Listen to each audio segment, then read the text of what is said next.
Sziasztok, ismét üdvözlünk nálatok. Sziasztok. Kövesd István Csömörről, ő pedig Kövesdi Telek Zsombor a kisfiam, aki 8 és fél éves. Képzeljétek el, hogy ma március 15-e van, és úgy döntöttünk közösen, hogy nem tömegközlekedésen megyünk ki Csömörre, Óbudáról, hanem a biciklivel. 17 km, és arra akarunk titeket inspirálni, hogy ez a nemzeti ünnepünkön ugye azt a felajánlást tettünk magunknak, fogadalmat, hogy nem tömegközlekedünk, mert nem szennyezzük a környezetet, hanem bicikli az nagyon jó lesz nekünk. És gyakorlatilag arra akarunk titeket inspirálni ezzel a kis videóval, hogy ilyen is kellnek a családi programok, amikor összefogunk, és kortól nemtől függetlenül megteszünk különböző távokat, és a mozgást mutatjuk mindenkinek, ami nagyon hasznos az emberi szervezetnek, és tudjátok, hogy kell.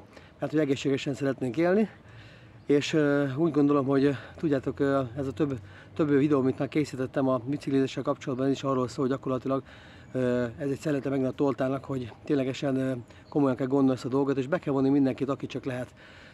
Az időseket is legfőképpen, de fiatalokról sem kell mondani, és amikor lehetőség van, akkor ezt meg kell ragadni, és gyakorlatilag ebben a szép környezetben, szép időben ki kell jönni, és tenni kell a dolgunkat.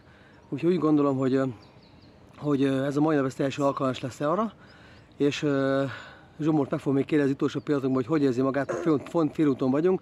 Mennyi energiád van még, kisfiam, hogy bírod? Elég jó, még félúton tartunk, nagyjából egy 10 kilométernél. Nagyon jól bírom, jó a természet, és nagyon jó veled lenni.